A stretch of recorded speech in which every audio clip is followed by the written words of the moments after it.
to a husband, to a father, to a leader, an entrepreneur, somebody that has grown in many, many, many ways, out of the misery that he was in into a place of triumph on where he is walking in now. Ladies and gentlemen, normally this man is in the back in handling a lot of the things that you guys see right in front of you. But today, Matt in the back becomes Matt in the front, because today he is our next guest on the Unshakable Conversations podcast. Matt, what up? What up? What up? What up? What up? I am here. Yes, Matt sir. in the back to Matt in the front. Yeah. I'm so excited. This is the guy, ladies and gentlemen. This is the guy that y'all been seeing, producing everything that you guys see.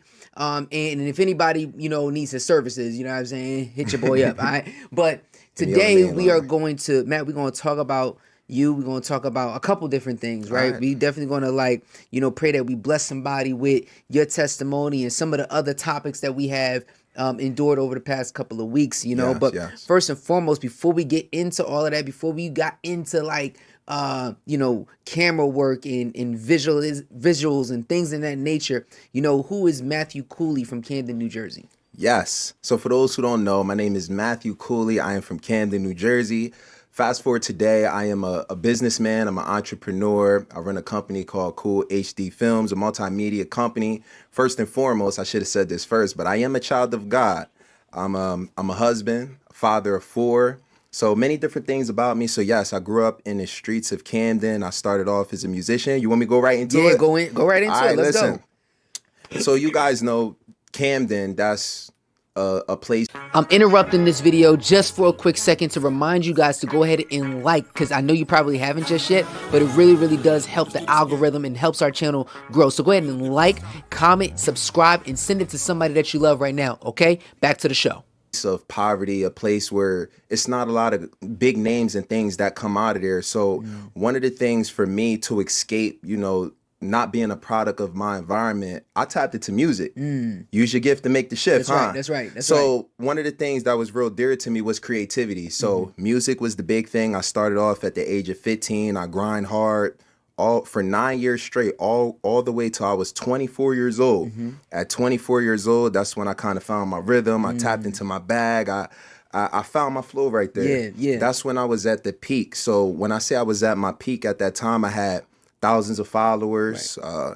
I would post, it would get thousands of likes. As far as the music, I produced for many different people in the local area. Many people in the tri-state area. Power 99 was playing the music.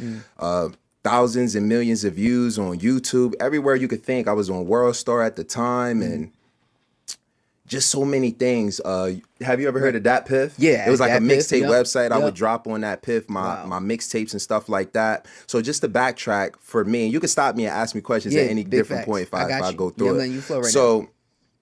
I wanted to be a producer. That was the thing. So when I say music, it started off with me being a producer. Right. From a producer, that's when it kind of transitioned from being a music artist. Right. So I kind of was striving at both. So when I turned 24 years old at that time, I just dropped a song. It was a banger. They was rocking with it in the club. The DJs was playing it. As far as the production side, I just produced for industry artists. So things is just buzzing. I'm on my high horse at the time. Anywhere I go, DJ Cooley, this, that, and the third. So that's where I was at that time. Right. Yeah. So you was more like a celebrity in many people's eyes, at the time. Because I remember hearing a lot of what other people have said about you. And even at one of the interviews that we had a couple of months ago, it was like, yo, I know him. Like, I thought, DJ Cooley, So tell us what happened from, you go in being in the world, essentially, right?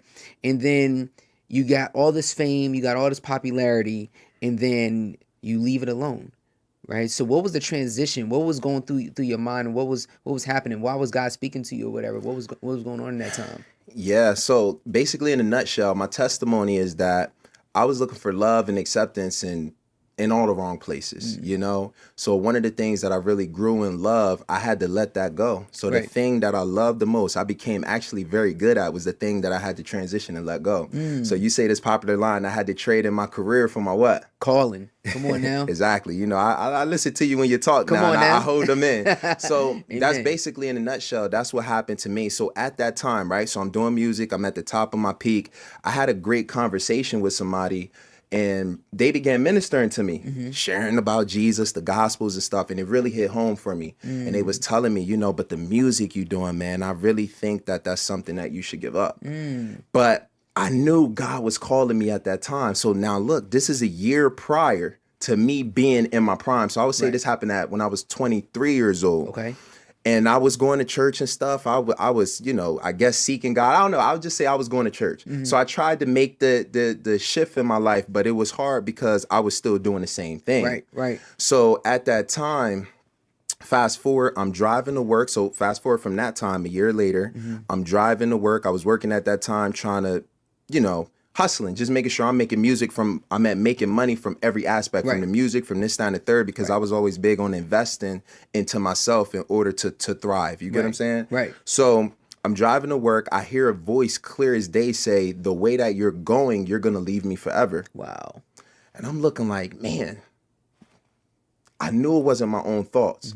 Something clicked within me and was like, yo, that's the voice of Jesus speaking to you. I think about the scripture that says, my sheep know my voice, and not a stranger's voice they will follow. So something within me was able to recognize that was his voice. So, me, I'm just thinking about it like, yo, am I going crazy? I began to think about, that path. And I was like, nah, there's no way. But as I began to think, it was like I had vivid, clear vision of me going down this dark path. Right. And I just was like, that's not what I signed up for. I just wanted to press and do music because at that time I invested so much into music. That was the only thing. I didn't have a backup plan. I didn't plan on going to college. I invested everything into this one thing. And we'll talk about that a little bit later. So I challenged the Lord. I said, Lord, I'll give you 2 months for you to really show me how real you are, because I know this is something that I couldn't let go. Right, facts. At that time, I'm going to church. I'm fornicating at the time. I'm still clubbing at that time. I'm popping perks at that time, getting tattoos, and just the wild party life, the typical life of a musician. You get what I'm saying?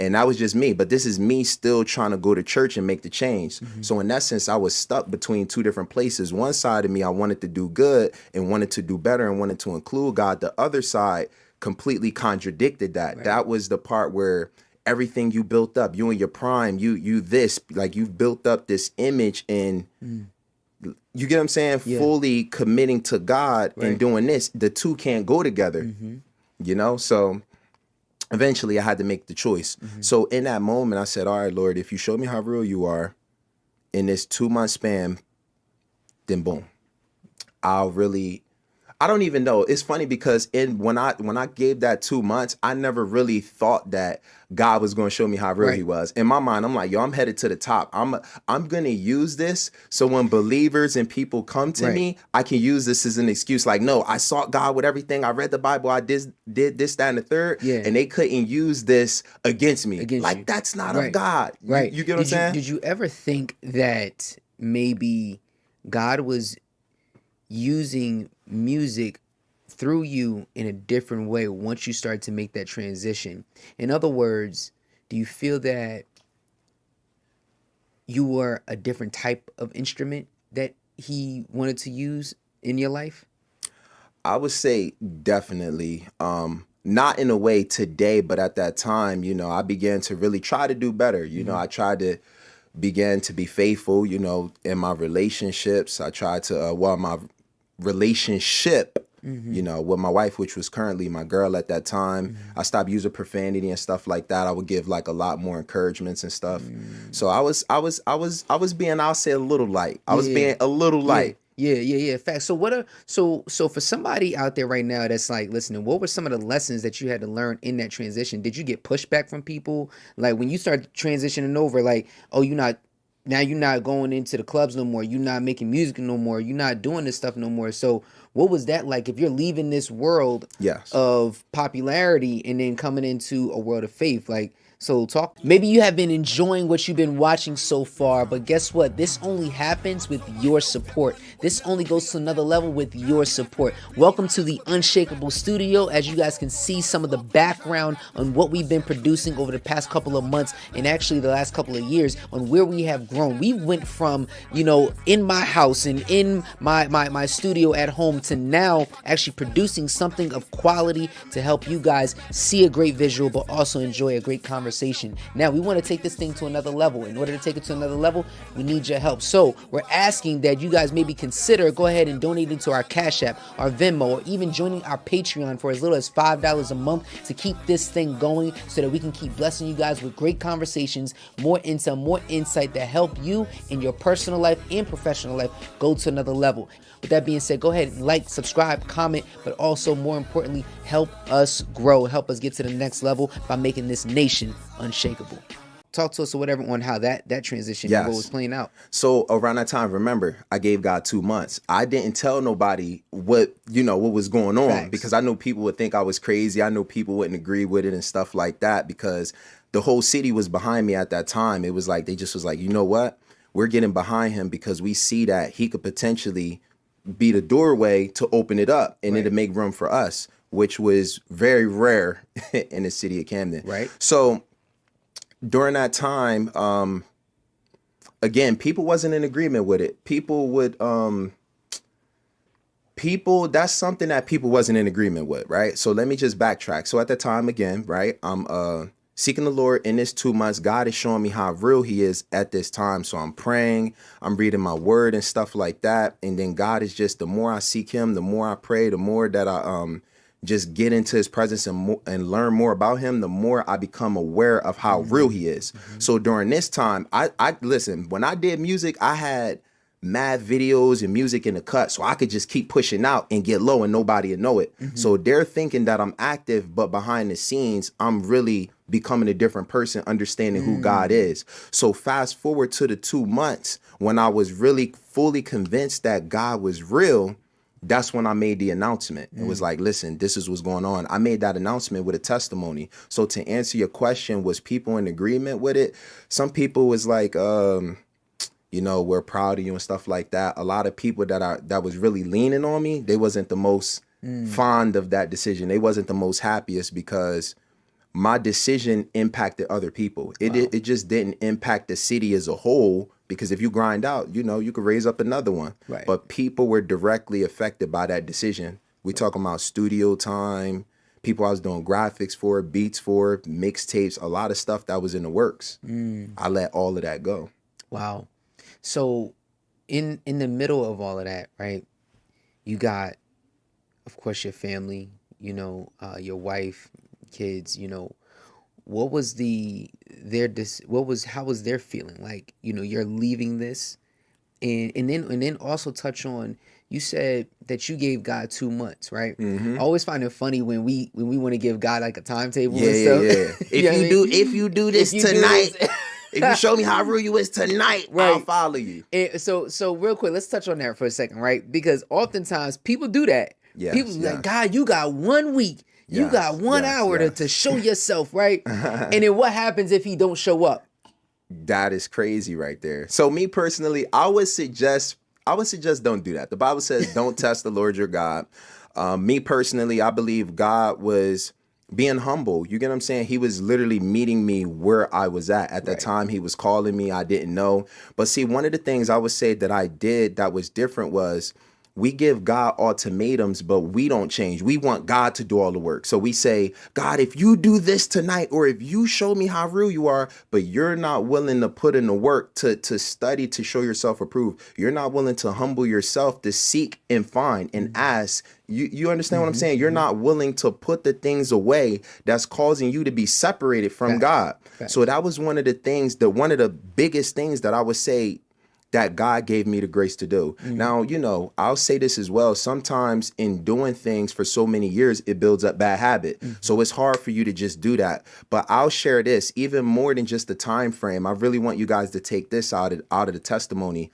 Once I sought the Lord for 2 months, I cold turkey everything. I'm talking about no drinking, none of the stuff I was doing, tattoos, clubbing, all of that, going out, fornicating, just all the shenanigans, watching things I shouldn't be watching online, if you understand what I'm saying, like feeding my flesh, just all those different things.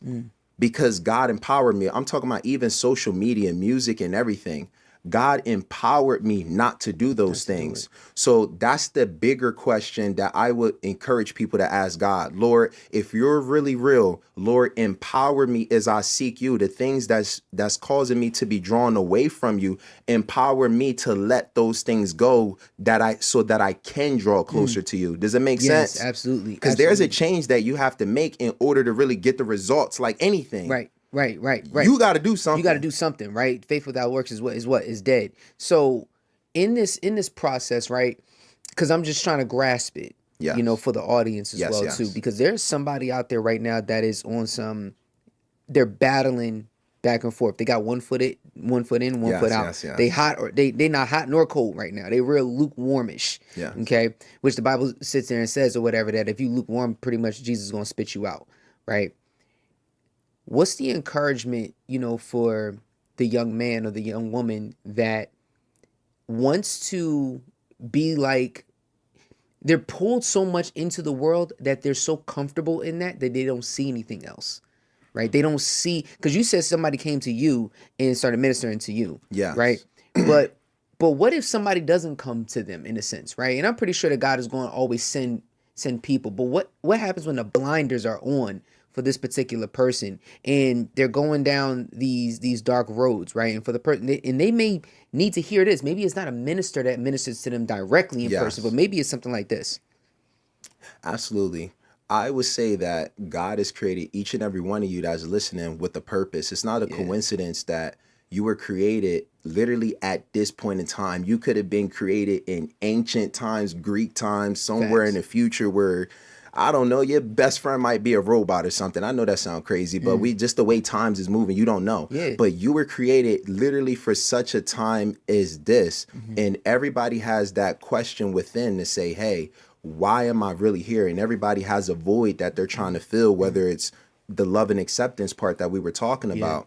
And the only way that you would truly find that love and acceptance is for you to accept the one that accepts you, to accept the one that created you, that know everything about you. The Bible says that he's the author and finisher of your faith. Your parents, they have an understanding of you, but there's somebody greater that knows you from the inside and out, even when you're going through things and you don't even tell nobody. And we see the outer appearance, you may be smiling, but on the deeper inside of you, you may be sad and depressed. There's somebody who fully understands you completely. Right. And that's the one you need to get plugged into. And that's God. That's Jesus Christ. Boom. And that's who's going to help you. Boom. 100%. Yo, so check this out, right?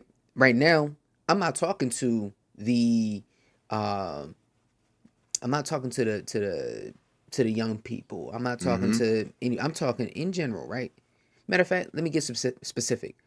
I'm talking to the CEO that has all the money. I'm talking to the CEO that has all anything and everything that he or she could ever want. And they can go anywhere, anytime, any place. They could be living in Miami, Florida right now and say, hey, yo, let's hop on the plane and let's go to Belize and everything for dinner. And let's hop on back. They got the power to do that. But they're missing that one thing, right? They're missing that faith aspect. Yes. Right? So what do you say to somebody that has everything? Because essentially, in your world, you had pretty much almost everything. Like you had the popularity, you had the fame, you had your songs playing on the radio, you had all your trajectory or whatever to go into high places was like more like Grammy type status in a sense, right? So I'm not saying that they have to let that stuff go necessarily, but deep inside they're missing something. I would say this, and I love to share this as well too. Yeah. So it doesn't take for you to hit rock bottom in order for you to find out your purpose and calling. It doesn't take for you to go back to hitting the bottom. I'm talking about where you lose everything in order for you to seek God. See, God oftentimes do that because it's to humble you, because when you're at the top of your game, that's all you can see. The hand claps, the praises of people, the checks, the money coming in, everything that you ever want. So you're never in that place to really sit down and think. I don't know if you notice, when people go to jail, oftentimes that's where they find faith. It may not be the right faith, but they're looking for a greater purpose. Why? Right. Because they're in a place of being still. So when I'm talking to the person that's in a position like me, don't wait till something happen to slow your life down in order for you to seek out that greater purpose of faith. You can literally do it right now. And I'll push back and say this. You had said something. You said, well, what do you say to the person that has it all, that has everything that they want? I would push back and say there's no possible way that you can literally have everything you want. Right. You can't have your cake and eat it too, because God created us to where we can only be fully fulfilled in him. So you may be able to take a trip and get the food that you want and do stuff like that, but you may not have the peace that you want. You may not have the marriage that you want. You may not have the joy that you want. The pressure of life could get the best of you. You could be rich and you can be depressed. You can be, you know what I'm saying? You can have the money, but your marriage cannot reflect that. And you're trying to compensate with trips and stuff, but there's an inner void. Yeah. You may be insecure. It may be something that you just never really feel good enough. I think that's funny you say that, because, recently we had one of our most viral videos and everything go out on Instagram, where I'm talking about me being able to confide in my wife and release some form of stress or worry or some type of burden or anything like that, and being able to just express that to her and what I'm going through emotionally, right? And it's funny you say that, because there's always a void. But here's the thing: in the comments, you already know, in the comments they was going crazy, where you have people that are saying things that were against what I was saying, and missing the point on what I was saying. But a lot of those comments, you can tell that you're going through something personally. I had one dude sit there and say that he said that they'll never understand what it is that you're talking about. So you might as well just not even go there, right? And turns out that this same guy, after I came back to him humbly, and I said, bro, that's not my wife. I said, my wife doesn't, cheat on me. My wife doesn't do these types of things. My wife doesn't push me away when I ask for her help. And he came back and said, Kenny, I think you may be the exception, because, of the way your structure is already set up. The way that your family is set up, how you love your children, and just by viewing on your page and seeing everything that you've already done and accomplished, it seems like, you already know that God is already with you and he's blessing you. However, in my situation, he was like, I've been married 14 years and my wife, has betrayed me, cheated on me, all these different things. So what I know to be true is that most times when people disagree, it's more so coming from a personal standpoint on what they've gone through, and they're not looking at it from, a much more general scope on what I'm trying to say, right? Wow. And it seems that there are voids missing in people's lives, which causes conflict with other believers. We're speaking what the Bible is saying, but because of what somebody that is a believer, that says that they're a believer, is going through something personally, they can't compute on what it is that we're saying, right? So how do we bridge the gap on that?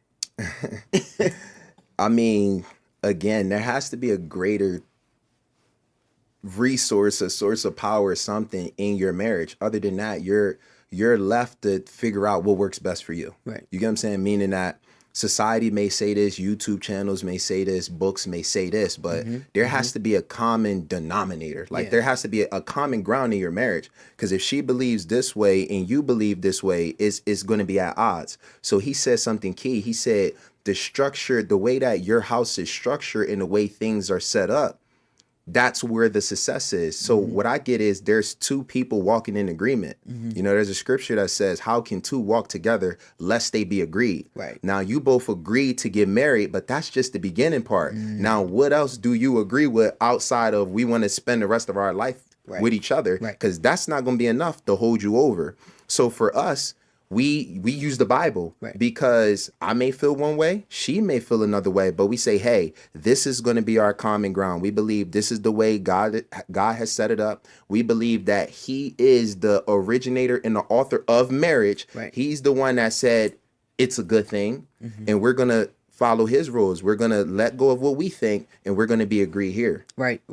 I think that's a good statement there, because for me and my wife, we have, in our house, we have the oil painting, and it has the day that we was married. And on that painting, there's a braid coming out of it, right? 3 ropes pretty much, but it's braided, and basically saying 3-folded strand may not be easily broken. Yes. And if I'm one strand, my wife is the other strand, and God is the other strand, and they all come together, right? So anytime that there is any type of pushback or discrepancies or anything that is a disagreement in our household, it's much harder to bring us apart, even though we disagree. Like, your hair could be turning on you or whatever, but the fact is it's still going to stay, braided up, because it's much harder to dismantle the braid than an actual twist. It's funny. That's exactly what I was thinking too. I was ready to say, for any of the women followers, by the way, you know that when you going on vacation and you want your hair to last, you don't get the 2-strand twist. You don't get the kinky twist. Yes. Because it could unravel. You get them tight, knotless braids, and when you come back, it still look the same because it's more tight, it's more secure. So it's the same way. It's the same way, right? So what if people started putting their marriage in that actual way, right? What if people started to see their marriage more, because the statistics show that 50% of marriages and everything end up in divorce, right? And then on top of that, it's like after 1-2 years. And then most people think that it's a financial issue or infidelity issue, but in reality, it's more of a communication issue, right? Facts, yes. So people have more issues on communication rather than finances and money, because the money could be all good, but they may not agree on the money. That's a communication issue. Yes. Right? Them being intimate with each other may be all good or whatever, but guess what? They may not agree on when we should be doing it. You know what I'm saying? Yes. Things in that nature, right? So how do, in your view or whatever, and you and Emma, you've guys taken our Unshakable Marriage course or whatever. So in terms of communication, how do men and women get better to find a common ground when it comes to communicating, where it doesn't seem like, one is trying to overpower the other? So it is a saying that you say all the time: seek to understand before seeking to be understood. That's very good, because we want to always get understanding. So me personally, I've been with my wife since I was 19. I've been married for 8 years. We got married right after I got saved, 24 years old, right? Yeah. So we've been married 8 years. One of the things I have to remember, she's not the same person when I was 19. She's not the same person when I was 25. I'm not the same person. Now we're both in our 30s. We have to learn how to communicate better and communicate different, because the way I respond now is not the way I respond when I was 19. So when I was 19, I might have been more passive about the finances. I might have been more passive about things. My wife is older than me, so it's easier for her to just, handle her things, like handle her stuff. I'm the young whippersnapper. But now I'm in my 30s. I'm like, you know what? I'm more of a man now, and I'm more mature. I have to take charge. I have to lead my family. I have to be that provider. So that takes a different style of communication, because she may not be used to me being more assertive in these different areas. Right. So out of nowhere, if I'm just like, you know what, I'm a man now, let me be assertive, that's like a hard switch. Right. So I have to be able to communicate like, hey, as I'm more maturing, as I'm more growing, I'm learning these different things. I want to be able to lead. How can I build the trust that you can now trust me in these different areas? Facts. And one of the things that Josie and I have been able to do, like this morning, right? Yeah. I say before she went to the gym, we oftentimes remind each other, hey, we got to go over finances. In finances, that conversation, for real, it's not an hour conversation. It's literally like 5-10 minutes. What we got going on, right? Where's the money going? How are we supposed to move it? This, that, and the third. And we were always at such a peace and everything at this moment in our life, because I feel that with this peace that we have when we have our finances flowing through, it makes our jobs a lot easier because we know where we're supposed to be going and what's left over and what can go where. It's more so of us being the masters over the money, and not the money being masters over us. But that takes the communication that we need within each other, right? Now, it wasn't always like that. It was times or whatever when me and Josie was, we was head to head because we didn't know how to communicate. Now, when it comes to, more urban type families, right? And I don't even say urban type families. It could be any family, really. You're not shown necessarily how to communicate. Yes, that's good. Right? We're never really shown on what level should we communicate on, because there's a narrative out there that, men are this and women are that, whatever. And I think that causes the friction, because if you are more so known as a dictator, then you have so many more issues in your marriage or in your relationship, even with your children, because even with your children may not respect you because of how you communicate to them, right? A person that is growing up, they may feel like, okay, well, I feel some type of way. Your feelings in that type of sense is going to end up taking over. Even if you are like 3 years old, 4 years old, you only been here a little bit, the feeling of, that's not how you're supposed to be talking to me, right? So talk to us about how, the communication aspect from a faith standpoint, right? So from a faith standpoint, communicating with God, like on this next level that you on, like, what was that communication like? Like, how is God really communicating to you to get you to where you need to be today? Nah, that's a good question. I wanted to go back and ask you a question. Is that okay? Yeah, for sure. So you were saying that you and your wife, y'all really get into the finances like 5 minutes and y'all done. So my question for you would be, how often do you guys communicate? Is it only when it's detrimental? Is it only when it's down to the wire? Or do y'all build up a system of consistency? So it's every couple days, right? So every couple days we have this conversation. So in reality, right, we're actually spending an hour or so on our finances per week. Right? So that we know, it's just that the conversation isn't so long because we know exactly what's coming in when it's coming in. Right?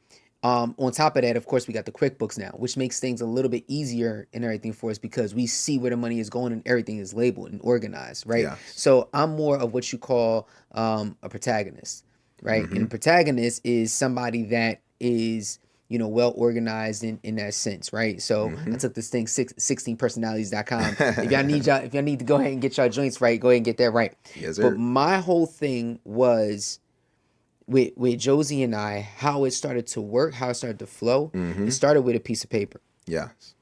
Right? And started writing stuff down. Writing it down, make it plain.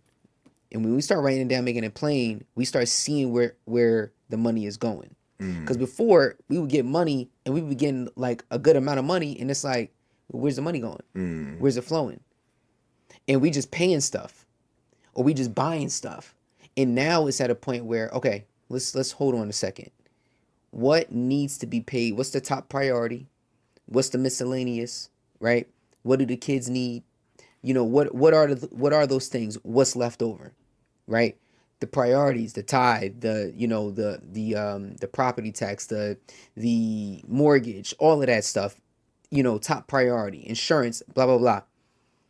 And how those conversations flow now, it's a lot less stressful because we start making it a habit of, hey, let's talk about the money. You don't have to be. People are afraid to talk about money. Wow. It's taboo to talk about the finances because of what people are used to seeing when it comes to money, on how they feel money has broken them apart. You know what I'm saying? So for us, we got tired of being a slave to the finances. And there's things that I've written down already, like, certain things that have happened this year. And I'm like, yo, by this time, I want my family to have X. And I wrote the whole thing down. God, this is what happened on this day. Blah, blah, blah, blah, blah. You know what I'm saying? And this is the vision that I'm shooting for moving forward. And just those little things as well too help change where how the conversation of money is supposed to flow. And then I communicated it to my wife because I want her to be it's not just my vision, it's our vision. Yes, our. Right. And when I communicated to her, if she's in agreement or has anything to add on to it, boom, we add it on. Wow. So that's good. And to jump and piggyback off of what you were saying, far as how do we develop our communication in our faith? I would say it's the same concept. You had just shared something. I done lost my train of thought on. I wanted to pinpoint something that you had said. I'm sure it'll come back to mind. But anyway, the communication aspect is very key. Yeah. Especially in our faith, because that's something that has to be developed. I would encourage everything that Kenneth just said in the marriage. Those are the same tools that you apply in our faith. So if you're not married, I would say as you develop your relationship in your faith with God, that's going to actually help you in your marriage. That's right. And if you're already married, use those same principles and tools and apply it to communication in your faith. So what is that? You talked about being consistent. As a matter of fact, here we go. You said that I'm reiterating back what you said. You said that you were being a slave to finances. Right. See, me, I was tired of being a slave to sin. I was tired of being a slave to falling short. I was tired of being a slave to my emotions. I was tired of being a slave to being up and down in my relationship with God. I was tired of being a slave to being lukewarm. I was tired of being a slave of going to church and leaving and doing the opposite. The Bible says a double-minded person is unstable in all their ways. So you got to think, you actually go through more mental warfare when you're trying to play church and then do worldly stuff at the same time than if you're fully committed to God or if you're fully committed to doing what you do. Wow. When you're in the middle, it's actually more warfare because now you're stuck between two places. And the Bible says that you would be unstable. Right. So for me, I was tired of being a slave to being unstable. So when God spoke to me, I said, all right, I just need that reassurance that this is the real thing for me. And boom. So when we talk about building up communication in your faith, I would say prayer. That's what prayer is, communication. Prayer is communicating with the Lord, which requires speaking, but also requires listening. And then you were talking about in your marriage, y'all communicate and prioritize things. Right. Same thing with God. Unfortunately, what's a priority to you may not be a priority to God, but it's Right. important to It's God, important. but it may not be at the top of the list. Right. Your finances is at the top of the list. Your car running out of gas is at the top of the list. Your kids scrambling and doing stuff they shouldn't do, that's at the top of the list. But your soul in God's eyes, that's at the top of the list. When it's all said and done, he want to make sure that you're secure, that you're safe, and that you're with him when it's all said and done. That's a priority to him. Right. I look at it like this, right? Did you talk to God today? Did you sit with him today? Did you bless God today? Right? When we ask those questions, I'm asking because I love the fact that people get saved, but I'm more concerned about, your salvation. Like, I want you to be saved. I want you to, to go to heaven as well. And for anybody that's out there that's listening, I want you to really think about how have you developed your relationship with God? I'm not even talking from a religious standpoint. I'm talking about from a relationship takes two people. Right? Absolutely. Even the relationship that you have within yourself, in order to know yourself, you have to look yourself in the mirror. That other image that's in the mirror that's reflecting back. Like, you got to develop a relationship with that person. And more times than not, we fall into the trap of, I'm going to do all this good work. Yes. And I'm going to get to heaven. I'm going to do all this good work. And I'm going to do all these great things. And I'm going to get to heaven. But the fact is that God is more concerned about your relationship with him. Yes. And knowing him versus all the work that you're doing. Yes, that's important. Yeah. You got to do work. But we have to understand that it's not our works that get us there. Absolutely. It's not. It's because, like, our abilities and the things that we have, that's already a gift. Like, that's already given to us. You don't earn your way into heaven. It's more so of, yo, I just want this relationship with you, which is what real love is and everything is all about. So I take all of that and I take those, that mindset and those principles. And when I take those minds and I take that mindset and I take those principles and I sit there and I say, okay, you know what? I want to apply this to my children. I want a relationship with you. I told my daughter this the other day. I said, from here on out, right? We've done it before, but I'm bringing it back in the mix. I said, look, it's mandatory on this day, every month, we're going to, a place just me and you. That's it. You know what I'm saying? And the fact is that I want to develop this relationship with you. Why? Because you're 19 now. In 8 months, you're going to be 20 years old. Wow. So I have to know. I am preparing myself to know an adult, not a teenager.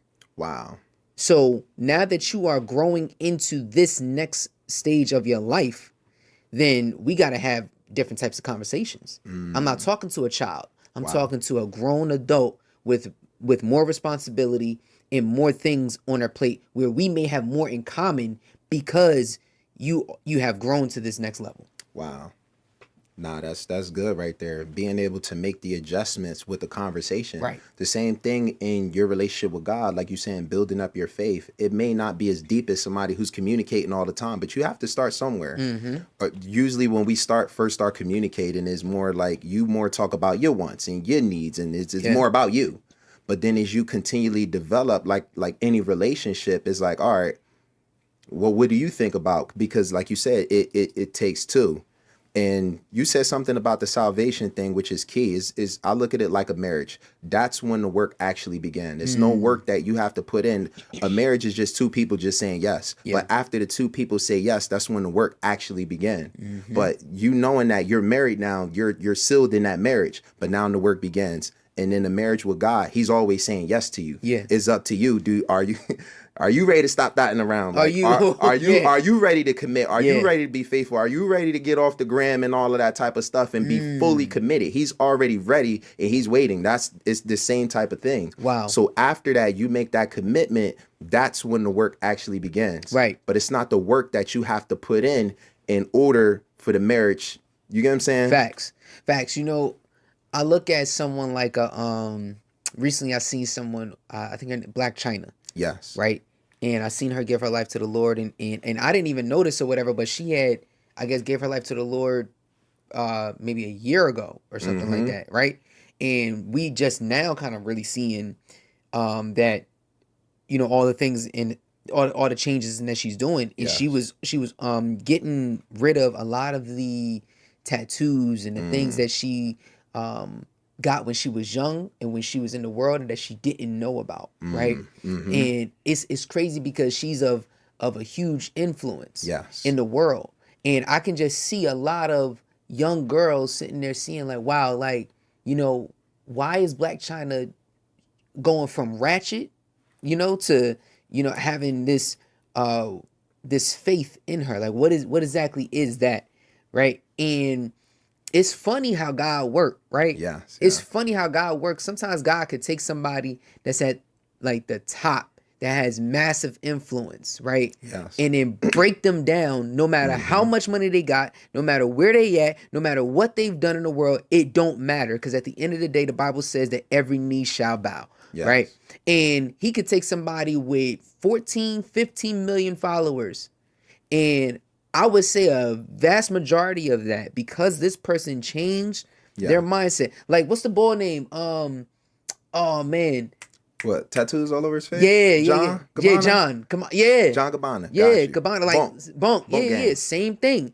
It's like I see God more in recent years doing more and more. Not saying that He hasn't done this before, but I see it more and more in pop culture where He's changing the dynamic. Yes, like the people that you least expect. Right. Yes, right. Absolutely. And He's always done that. Yes. Right? Even in the Bible, like you wouldn't expect a Saul to turn into a Paul. Absolutely. Right? So in regards of, going to this level in the change, And once you going back to your testimony, going back to that, and you've made a full blown shift Yes. into this change, right? Because you can attest that you are. We can compare that, right, to like a John or a Black China of sorts. Yeah. Someone like that. That's safe to say. And now you have had a massive influence on so many people, that a lot of people probably don't even know like who you had an influence on. Yeah. And my question is, you did it without social media. You've done it without, the Instagram and all of that, right? So you don't necessarily need those particular tools to help somebody receive their salvation, right?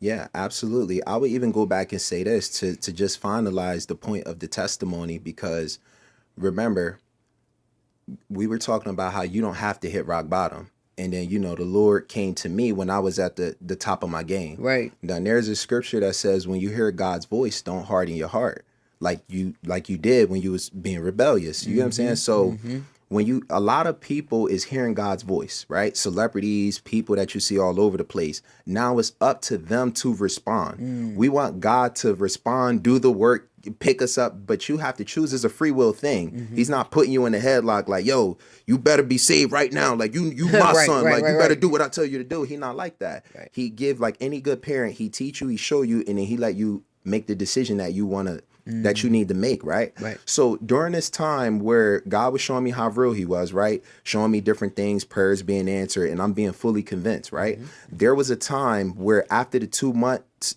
came, right? Because remember, we talked about the 2-month trial that I gave God in my ignorance, but thank God that he was patient, and he met me where I was at. So 2 months come, exactly 2 months. I get a phone call. Guess who it is? It's the record labels. So they're like, hey, the song that you produced for this big artist is going to be on his debut album, and we want to pay you. We want to get the paperwork and stuff right. They needed the tracks for the files and all that type of stuff to finalize this deal. I'm just looking at the time frame of everything. I'm like, wow, it's 2 months that just passed.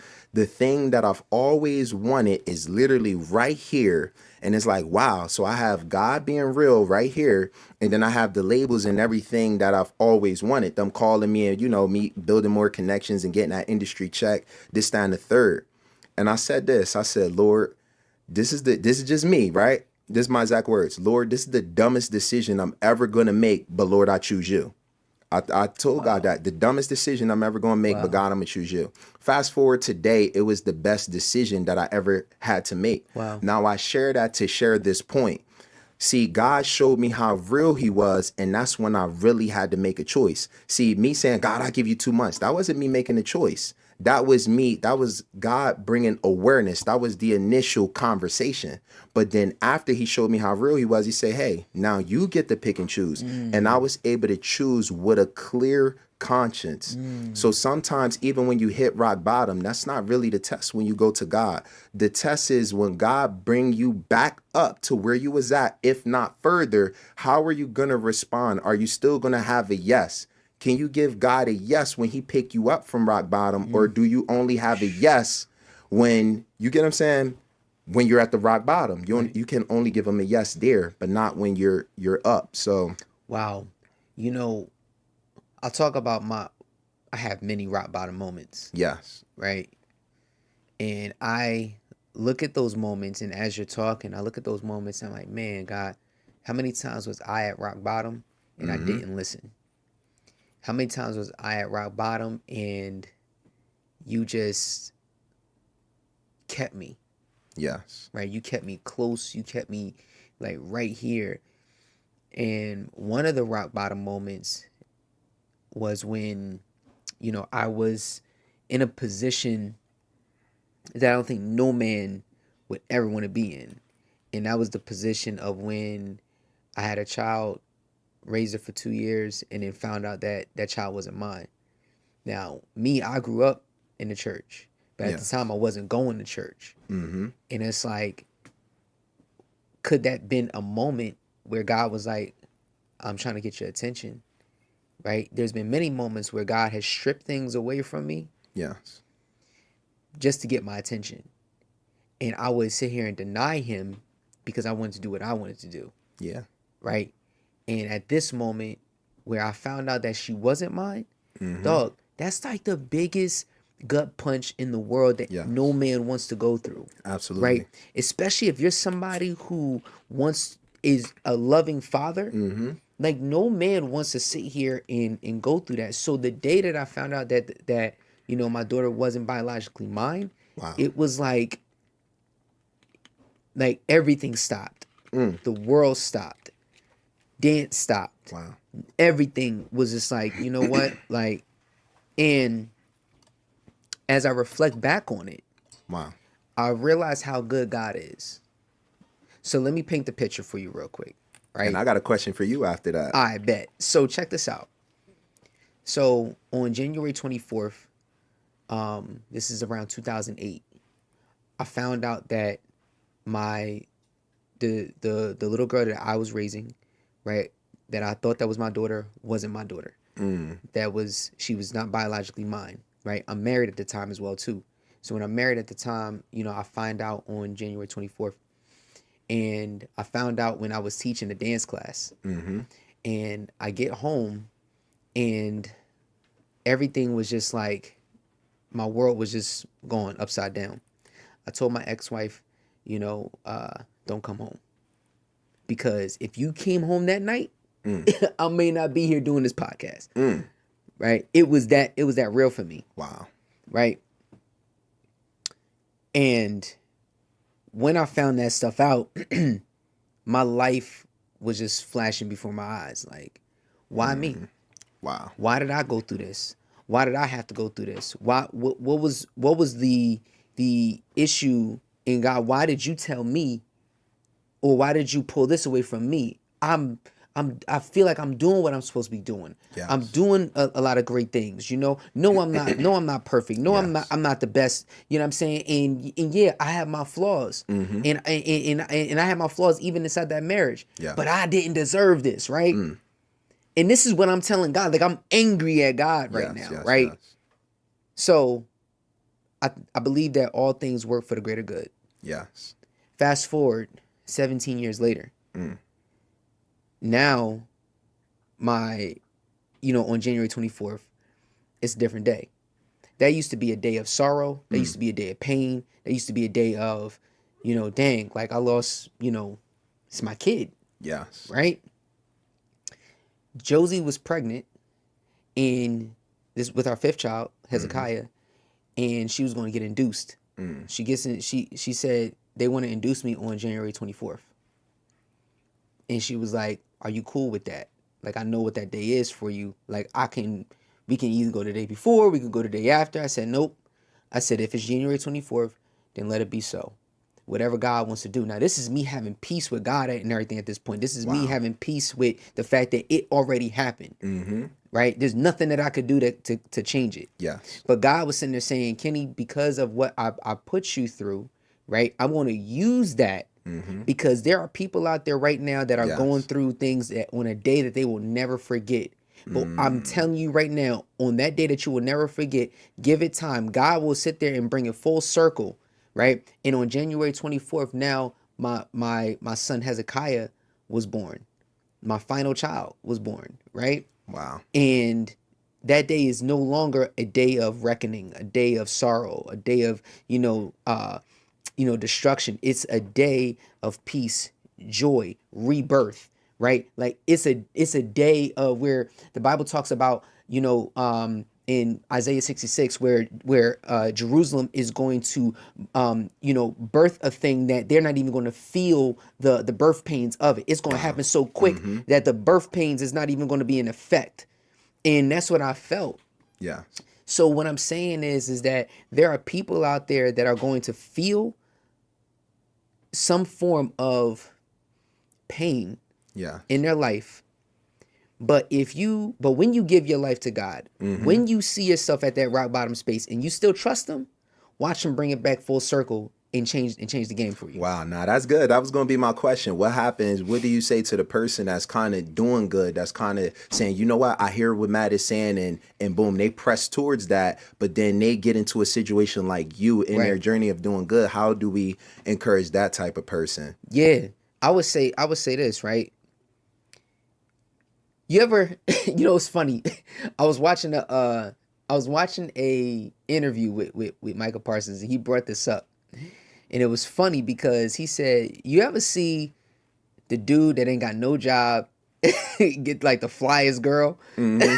Like, you ever see the dude that's like, he broke and he don't do nothing with his life, but he get all the good things. My God. But then you got the guy that does everything right. Everything right. And you can't find, like, this dude he's the guy, right? Yeah. But then he get played out by the good girl, by the fly girls. He get played out by those opportunities are missed, right? For some reason he broke. But for some reason the dude that ain't got no job, he always got money. Right? Why is that? Right? What is it that they have that I don't have? Right? What's and you can get vastly discouraged in that. Yes. Here's what I would say. Right? We know this to be true. The wealth of the wicked is laid up for the righteous. Mm-hmm. And with that being said, because I'm the good guy, right? That has felt that. And it's just like, I look at a lot of and going through that whole process, the encouragement would be, understand that one scripture. The wealth of the wicked is laid up for the righteous. There's somebody out there that's doing some horrible things in life. But guess what? They doing all this work. Right? But because of your faithfulness, because of your righteousness, because you sat here and believe that God's word remains true, and your patience, because it's like it'll blossom like no other. Mm-hmm. It's going to give you, a life that you can ask, think, or imagine. And I would dare say that it's this word that keeps coming into my mind these last couple of weeks, and it's called press on. Yes. And if we have to understand how to press on even when we are in a situation where we feel like everything is against us. And when we feel like everything is against us, when we feel like, oh my God, like, the world is crumbling down on me. Yeah. Like, why me? Like, God, I'm supposed to be living like this. I'm supposed to be living like that. But are you really? Yes. Or are you an example of hope that because you are still pressing on, even in your bad circumstances, right? God is going to use that to then make you be the label or the poster child to being unshakable. Nah, that's good, because just because you have the Lord on your side, or you humble yourself to God and submit him or accept him as your Lord and Savior, that doesn't exempt you from going through things. Right. The difference is, I would say, is what you communicated and what you were just sharing. Right. There's a greater strength working in you, helping you press on. There's that inner power, which is the Holy Spirit, God working in you, saying, hey, Kenny, keep pressing forward. You got this. I have a greater plan. And not only is that voice like a coach, it's literally empowering you to press on. Right. It's not just a voice saying, go, go, go, go, go. No, it's telling you, and it's enabling you to do what you could not do on your own strength. Right. Facts. Now, I want to switch gears here a little bit, right? Now, you mentioned the tattoos, you know what I'm saying, and all of that. And we could sit here and say that most people would say a Christian or a believer has to look like this, right? Oftentimes we stereotype, what a believer is or what a believer looks like and things of that nature, right? But the Bible is very, very clear, right? Because Jesus came down and took on, the life of a slave. Yeah. Right? And what the Pharisees thought they were getting, they didn't get. Right? Yeah. So when somebody sees someone like yourself, right? Tattoos, long hair, all of that. Yes. Right? You don't look like the typical, like somebody that's going to come out and I'm about to bless you with a word. Right? Yeah. So how does that, because that blesses me, because for me, that's what I want to see. Yeah. But how do you navigate through that? I mean, the Bible says that man judges the outer appearance, but it's God that looks at the heart. So that means that people are going to judge you for what they see, because that's literally all they see. Some people can't see your heart unless you speak and literally bare your heart. But from just an outward perspective, walking by, driving by, what you see online, a picture, people are literally just naturally, human nature, they just judge what they see. And not only do they judge what they see, they have a what's the word? A preconception? Is that the right word? They have a preconception, an assumption of what's associated with this. So for instance, right, I came from music. So dreads, tattoos, things of that nature, right? So when you just see a picture of me, you associate it with musicians, rappers, things like that. And then whatever they're rapping about, naturally you put that image on me. But the good thing is when God saves you, you literally become a new creature. Like you're a brand new person, like a brand new born baby. But he does the work on the inside. Now, outwardly, you're going to look the same, but people are going to know that you're changed when you open your mouth. When you get what I'm saying? That's what's going to make the difference. So if I'm quiet, if I'm in a room full of different artists and stuff like that, if I'm quiet, we all look the same. That's right. But once we open our mouth, once we express, once we do things, you're going to see a clear difference. Wow. So I would say, be yourself. God has called you for such a time as this, because in the midst of you having piercings, tattoos, and all that type of stuff, that's what he want to use. Now, me personally, I'm opposed to when people change their image in order to reach a crowd of people. You be the image and you be the light that you are, because your light is going to light up whatever place that you're going. You're not called to every place, but whatever light that you are today, you go into those places and reach those people. You know what's crazy, bro? I'm going to tell you this story. And you said, a preconception, know, I was literally at, where was I at? Oh, I was at ShopRite last week. And when I'm at ShopRite, I go to the checkout line. When I go to the checkout line, a woman comes up. She was a dance mom. I used to train her daughter back in the day, right? She comes up to me, and she was one of the ones that was running the front. She was the manager of the front. So she wasn't checking me out. But but she comes up and she goes to the checkout lady. She says, "Hey, if you act right, or if you do, if you're nice, you may get some dance moves out of this guy, right? Like, we was conversating, all good, all love, right?" And she tells her, "Yo, he used to train my daughter back at the studio back in the day." And he's like, "Oh, that's what's up." And now he's a speaker and he does all these great things. Da da da da. Like, yeah. And then she was like, and he has 5 children. Can you believe that? 5 beautiful children. And the woman and she was a black lady that asked me this question. The woman that was checking me out at the register goes, "How many baby mamas you got?" I'm like, wait, what? Like, so here's the assumption. Yeah. Because I'm black, and I'm a black male, I gotta have a lot of baby mamas, right? When I got one woman, we got 5 children, I got one woman. And it's like, yo, the stereotypes that we have is crazy in this world, where the Bible says that we should be slow to speak. Yes. Quick to listen. Yes.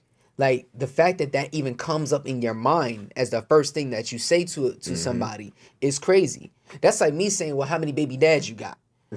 Right? How many of this or how many of that? Like, why would you say that to anybody? But it just goes to show, and this woman, like, she's a lot older than I am. You know what I'm saying? So, like, and no diss or whatever to the fact that I ain't trying to call you old, but she's more seasoned than me. I'll put it that way, right? She's more seasoned than me. So my whole thing is that we have to stop judging people based on appearance. Yes. We got to stop judging people based on what, society pretty much pushes. Because it could be the person that, out of nowhere that blesses your heart. It could be a child. Yeah. It could be anything. Matter of fact, a couple weeks ago, we was at my friend's restaurant. Yeah. Guy comes in, sits down, and he was with his friend and his daughter, right? And we are about to leave. Christian goes up to the guy, gives him a hug, and he's like, "Wow, He said, you don't understand how much that blessed me. Wow. He said, I just lost my dog today. I had to bury my dog today. Here it is, like, in Christian, you know, yes, he has Down syndrome. Yes, he's a cancer survivor. Yes, he's nonverbal. But he also has the feelings. So not even prejudging. Christian wasn't even prejudging. He was just like, yo, let me go hug this dude. He didn't even know. Wow. Right? Or maybe he did know. Maybe he did know. I don't know. You know what I'm saying? But my whole thing is that, you know, when we judge each other, when we judge people, I think that that's one of the things that we have to nip in the bud. Yeah. You know, in our society today. And like, do you feel that is something that can be fixed, or do you think that we're too far gone from that, or is it going to continue to happen, so on and so forth, and or do we need better teachers in society to help us teach us not to prejudge people based off of stereotypes? I would say the more as time move on, the more that we'll be able to accept these different things, because different people are being now raised up and cultivated to what's the word I'm trying to use, to redefine, I guess, to show a different side of it. So for instance, we have an idea on what preachers or pastors or people in the church should look like, right? But the way times is moving forward and the way that God is dealing with things, that image is going to change. This is what this type of person should look like. This is what a businessman should look like. This is what that should look like. So I can just give you a practical or worldly example, right? Like Jay-Z, he gave a different example on what a billionaire or a millionaire look like, because he stopped wearing the chains. He just put on a t-shirt. And when he did that, he kind of set the bar or raised the standard, like, oh, we switching it up. We usually think we got to flex when we were millionaires. You know what I'm saying? And it is like a meme going around where he's like the richest in the room and he has the least on. So I would just say that, to answer your question, we want more leaders. We want more people that's going to be more innovators. We want more people that's not going to be afraid to go outside the box to change that definition of what X, Y, and Z look like. Right. If somebody popular in the world can do it, you can do that in any space. You know what's so good is that 10 years ago, we might not have thought like this. Yeah. Right? What's so good is the fact that we may not have these conversations 10 years ago. What's so good is that the level of growth that we have now, right? Even in the space of men conversating. Yes. And having these types of conversations, because for a period, all you see is go out, get money. Go out, be famous. Go out, do this, X, Y, and Z. But the more and more I see, or the more and more I live, I see God changing more men than anything because of the vulnerability aspect. Yes. Right? And we've had hundreds of conversations on this topic, you know, where maybe being someone that can change the narrative, can change what people think is the person that's being transparent and vulnerable. You use the Jay-Z analogy, right, real quick. Like, maybe that's a vulnerability in a sense or whatever. Like, yo, let's just be real. Let's take the chains off and let's just be real for a second. You know, this is what a billionaire should look like and everything now. Then we just throwing this t-shirt, right? But I want to go into, you know, the health of, you know, a healthy man. When you think of a healthy man, what does that look like? Is that, because what we look at as a healthy man is somebody from a physique standpoint. You know what I'm saying? And when we see that, it's like, oh yeah, like, you know, they got the muscles, they on Men's Health, da-da-da-da, right? But from a spiritual standpoint, right, what does a healthy man, you know, look like to you? I would say for me, a healthy man looks like one who is great at prioritizing. He knows where to put things and put things in his right place because he want to make sure that he's good. So that relationship with God him making sure that he's physically there, he's making sure that his mental is right. I would say a true man is one that has self-awareness. You know your strengths and you know your weaknesses. You're not defined by them, but you know how to navigate those different areas. You know how to ask for help. A true man knows how to ask for help, because even though you're weak in this area, you have people that can help you. I believe a true man is one who understands they can't do life on their own. Despite how strong you are, despite what you think, you know that your understanding is going to reach a cap, is going to reach a limit. You know that your strength is going to reach a limit. I believe a man is one who thinks beyond himself, one who isn't selfish, but you think about your community, you think about your children, you're able to provide, you're able to bring resources. Like when we look historically with men, they were more lumped up in communities, so they would be able to help other people's families and kids and stuff like that. It wasn't a survivor's mentality. It wasn't my understanding versus yours. It wasn't I'm just gonna focus on my family and that's it and do what I gotta do. It was more of a collective unity. You could go to somebody else's child and be like, hey, you ain't moving right. You get what I'm saying? And bring that correction. I'm not saying disciplining with the rod, but you can be able to say, hey, correct things. When you see a woman that needs help, you're able to be there, especially if that man was at work. So that's what I see. That's what I see manhood looking like. Yeah. What were some of the biggest lessons that people could take home, you know, from that aspect, right? That you learned to get to where you're at right here. Like, what was like a huge lesson to come up with just that conclusion? I would say this. One of the things I definitely want you guys to take with you is don't put all of your eggs in one basket. Don't put all of your hope into one thing. You may have an understanding on something and you may just want to keep pursuing that. You may have a gift or a talent and you may want to keep pursuing that. You may have a job or something and you may want to keep pursuing that, but don't limit yourself. It's so much that's greater in you. One of the things I did, it was the thing I was very good at, which was music. And that thing limited me because when it was time to make the shift and make the adjustment, I lost my identity. That's one of the mistakes in life I did more than one time, where I've put everything about me, my personality, who I am, the definition and all of that into what I do. So to make it simple, I want to say that you're not who you are because of what you do, but you do what you do because of who you are.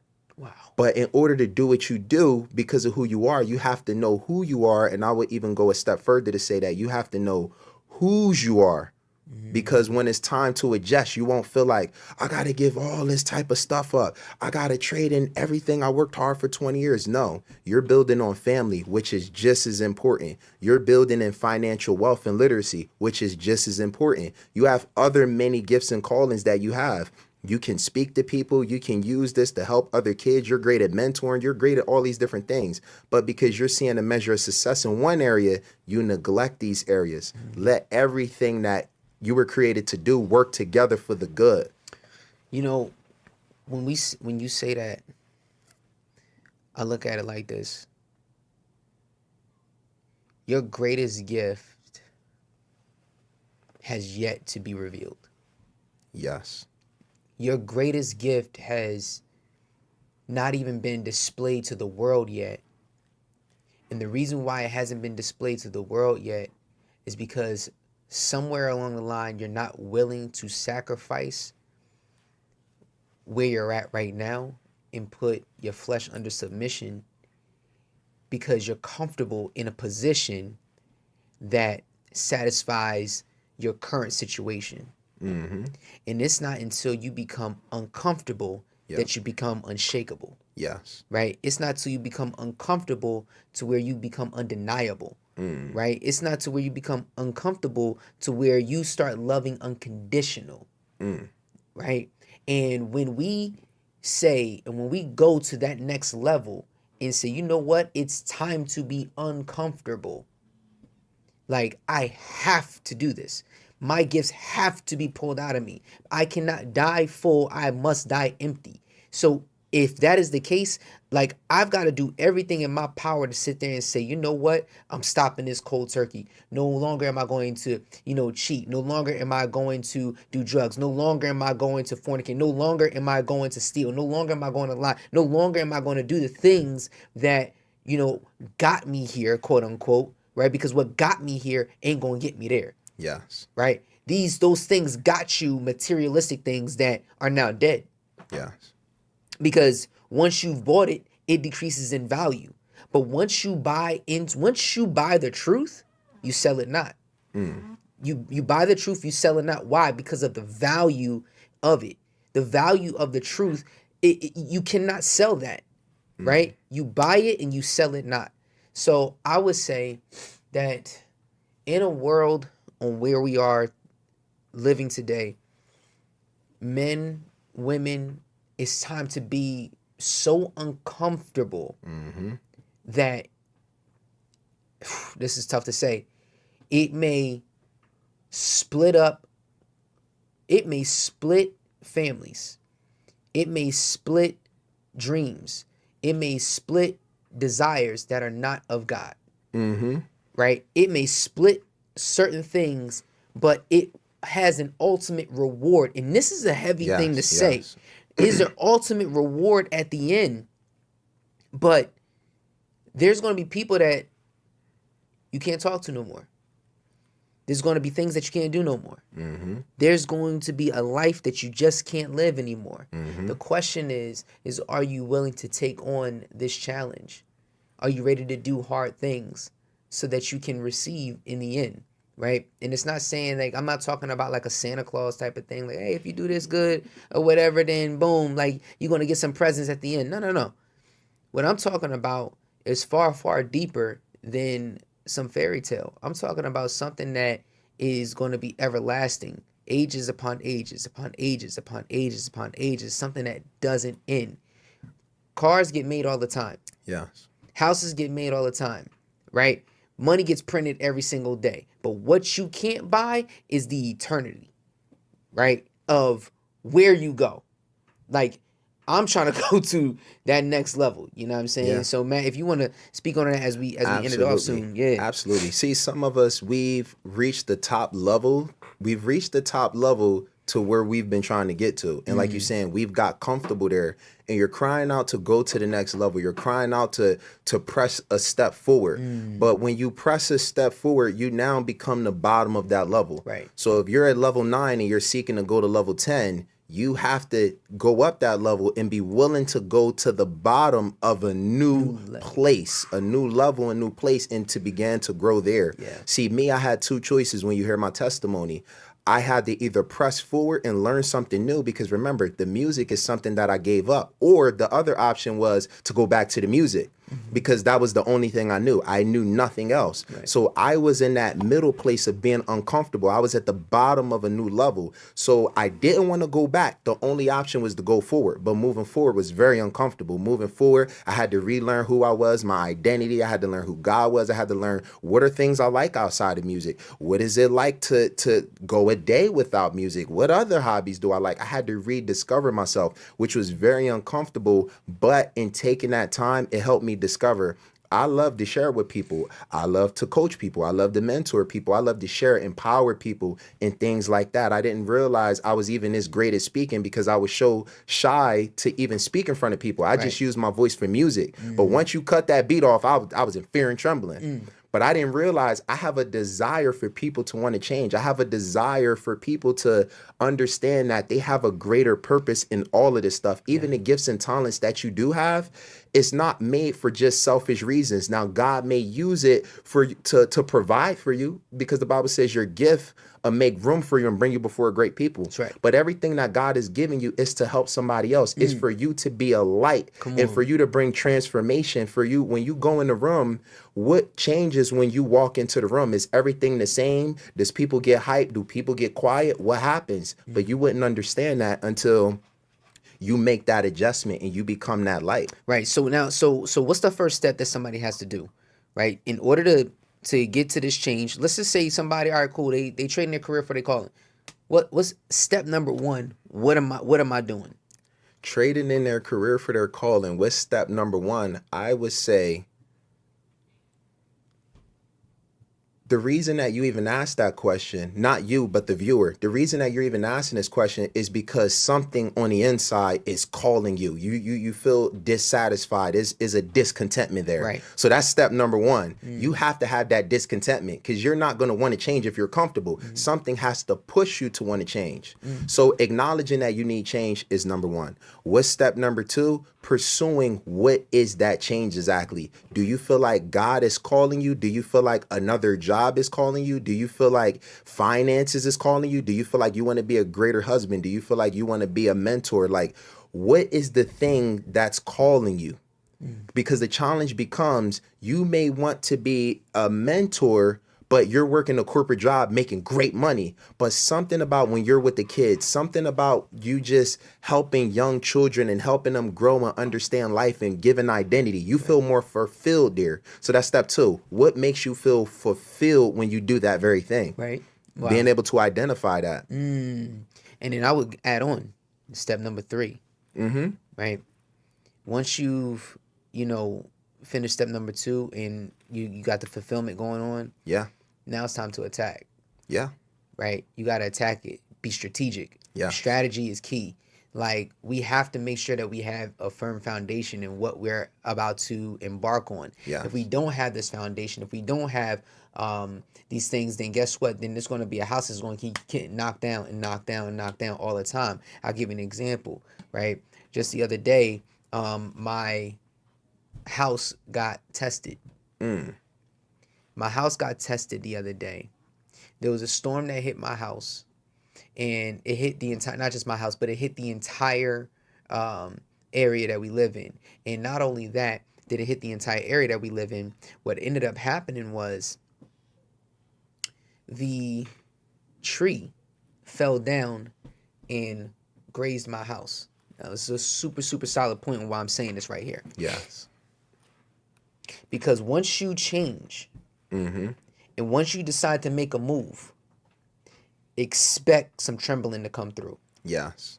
Expect the enemy to start knocking at your door even harder. You thought he was knocking at your door before? Oh no, he gonna be knocking at your door even harder. Why? Because he has even more permission, right? So we're in this rainstorm, and as we're in the rainstorm, we left football practice. We're driving down, Brown Road where we live, and then as we're knocking, as the tree got knocked down, we go around it. Yeah. Okay, this is a different tree that I'm talking about. Right?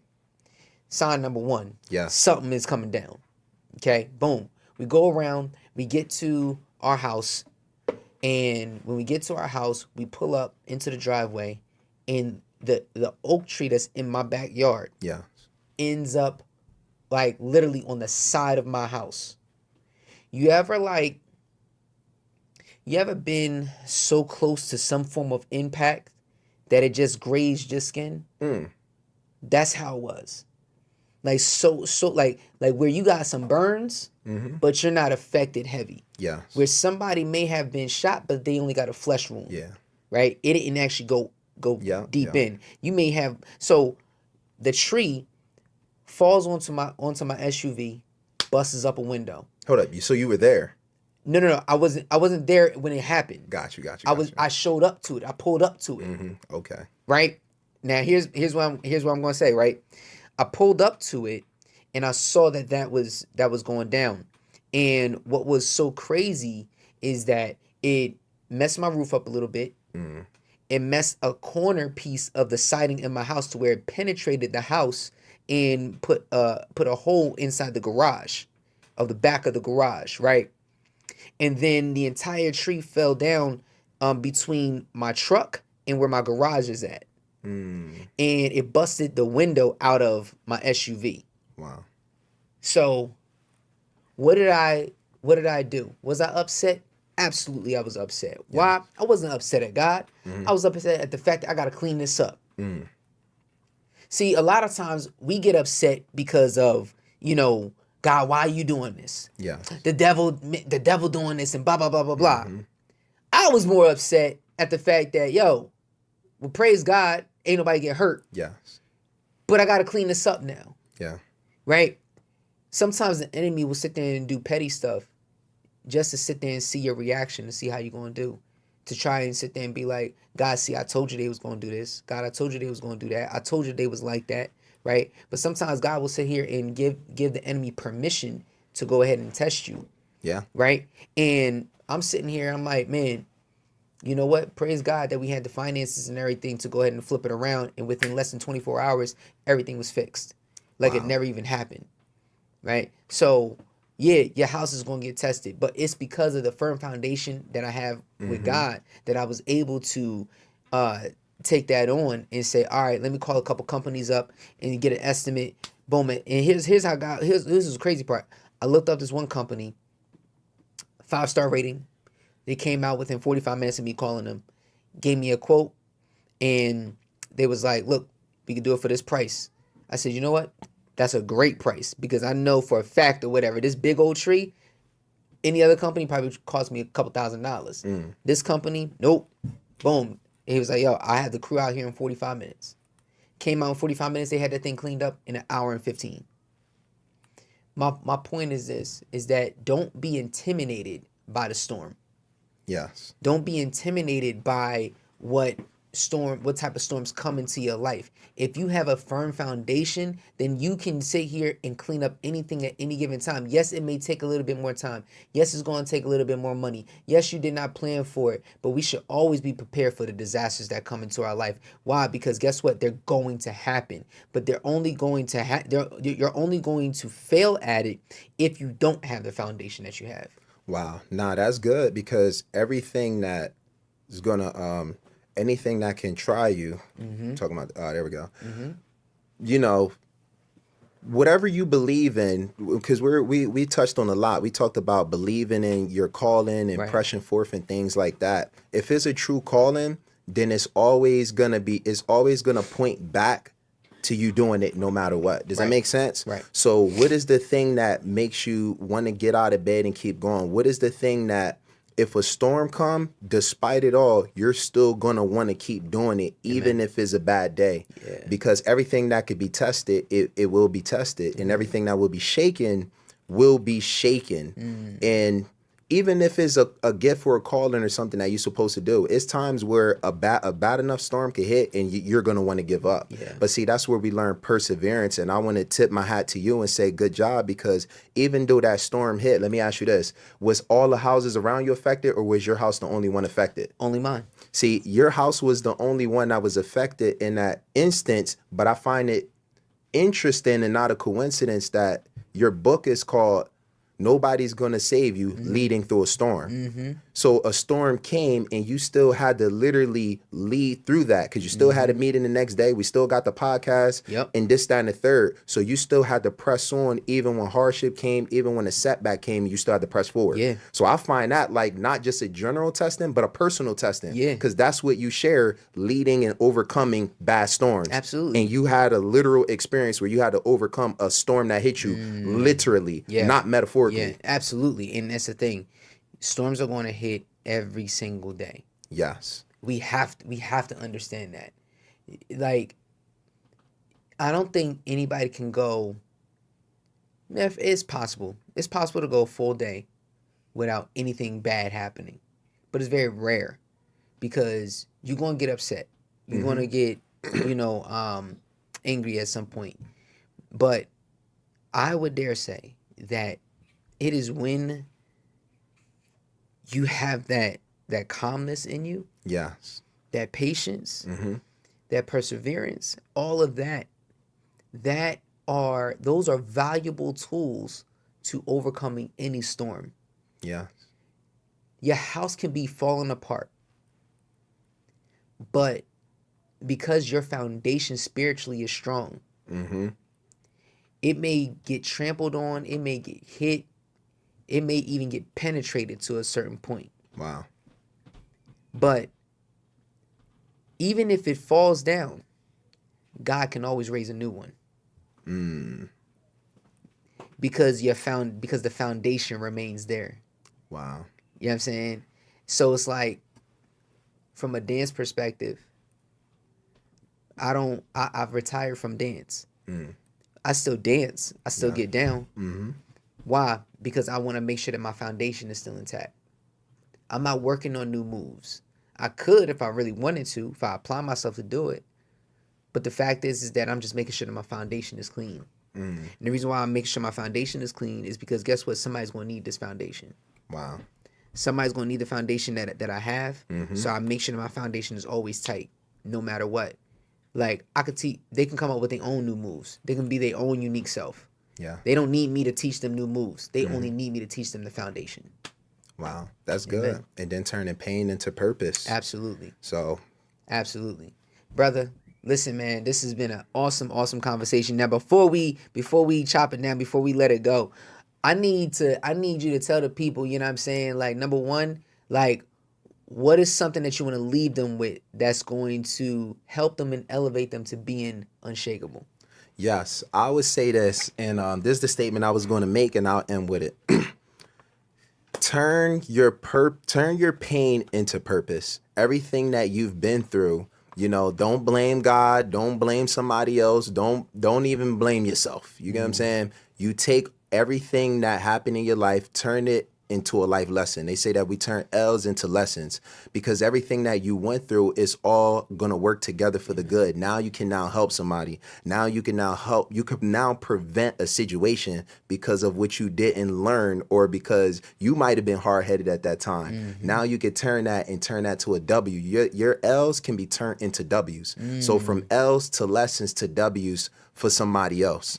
So that's my encouragement for you. Oh, last thing is this. When we talk about the testimony, the biggest thing I want you guys to take away, I probably said that like 10 times. Yeah, it's all good. The biggest thing is like 10 number ones. Right. Be willing to let go of some things that you may love dearly in order to go to the next level. And my question for you is, what if something that you've built up your whole entire life is something different than what God has for you? It's something different that's what's going to actually make you successful. Right. That's good right there. Because I could attest to this. Like, I've worked, more than half my life on dance. Yes. And then it got rearranged and flipped into doing this. Yes. And giving and speaking life into people daily. I would say to break it down, final point, that you never know what God is going to do. Our best bet is to stay close to him. Yes. Our best bet is to stay connected to him. Because at any given point in time, everything can change, everything can shift. And if we are not willing and open, we die full. If we're not willing and open, we die full. We die full of, gifts. Yes. We die full of ability. We die full of all this greatness that's inside of us. Instead of dying empty so that he can then take us and make us brand new and fill us with new things. Continue, this is why we gotta, keep pouring out. We keep pouring out, but we got to keep receiving to keep pouring out to let it flow. You know what I'm saying? So with that being said, y'all, listen, when we change the mind, y'all, we change the game. Yes, all sir. right? We change the game. We hope you guys enjoyed this session and everything with Mr. Matthew Cooley, Mr. Matt in the back. Yes, now sir. Matt in the front. All right. So listen, guys, let us know what you guys enjoyed. Did you guys what part did you enjoy? What part of the conversation did you enjoy? What blessed you the most inside this conversation? Okay. Let us know in the comments.